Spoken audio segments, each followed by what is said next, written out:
नमस्कार दोस्तों, हाल ही में हुई बिहार इलेक्शंस शायद से देश के इतिहास की अभी तक की सबसे अनफेयर इलेक्शंस थी। जिस लेवल की हेराफेरी, जिस लेवल की इलेक्टोरल मैनिपुलेशन यहां पर हुई, उसे जानकर आपके होश उड़ जाएंगे।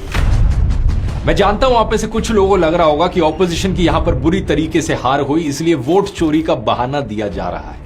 मीडिया में भी यही नैरेटिव फैलाया जा रहा है कि वोट चोरी का नैरेटिव फेल हो गया। लेकिन सच बात यह है दोस्तों कि वोट चोरी कोई नैरेटिव नहीं है, बल्कि एक हकीकत है, और कि देश में जो चुनाव हो रहे हैं वो निष्पक्ष तरीके से। और बहुत अफसोस की बात है दोस्तों कि ये चुनाव किसी भी एंगल से फेयर नहीं थे। मैं इस वीडियो में 6 सबूत आपको दिखाऊंगा, 6 क्लियर कट सबूत इस चीज के, और मैं चैलेंज करता हूं मोदी सरकार को और इलेक्शन कमीशन को कि इन सबूतों को काउंटर करके दिखा दें।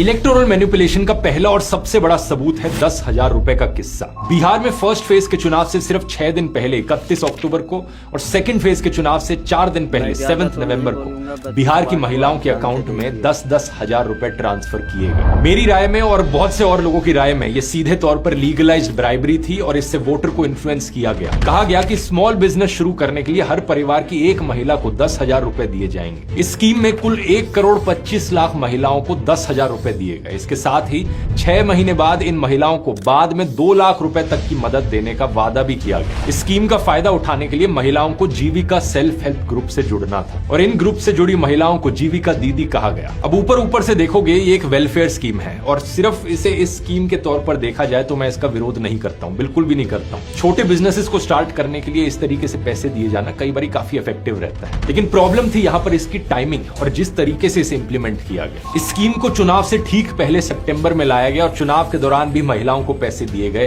ताकि 10,000 रुपए देकर उनका वोट इन्फ्लुएंस किया जा सके। आप पूछोगे वोट कैसे इन्फ्लुएंस हो रहा है? उनकी मर्जी है ना, 10,000 रुपए देने के बाद वो किसे वोट दे। बात सही है, लेकिन यहां पर जानते हो क्या किया गया? उन्हें एक वादा दिखाया गया कि अभी तो इतने पैसे मिल गए, लेकिन और पैसे बाद में चाहिए, लाखों रुपए बाद में चाहिए तो हमें वोट करो। यहां पर सबसे बड़ा सवाल वैसे इलेक्शन कमीशन पर उठता है, क्योंकि मॉडल कोड ऑफ कंडक्ट के रूल्स में क्लियरली लिखा गया है कि सरकार किसी को भी पैसे नहीं दे सकती चुनाव के वक्त, स्पेशली तब जब मॉडल कोड ऑफ कंडक्ट लागू हो जाता है। बिहार में 6 अक्टूबर को ये कोड ऑफ कंडक्ट लागू हुआ, लेकिन इसके बाद 17 अक्टूबर, 24 अक्टूबर, 31 अक्टूबर और 7 नवंबर तक को भी महिलाओं को 10,000 रुपए दिए जा रहे हैं। इमेजिन करो दोस्तों, बिहार देश का सबसे गरीब राज्य है और इलेक्शन से ठीक पहले यहां पर आप गरीब लोगों को बैंक अकाउंट में 10-10 हजार रुपए दे रहे हो और फिर उनके सामने गाजर लटका के कह रहे हो कि अगर हमें वोट दोगे तो आने वाले टाइम में लाखों रुपए मिल सकते हैं। ये इलेक्शन हो रही है, चिट फंड स्कीम चल रही है। 25 दिन में पैसा डबल।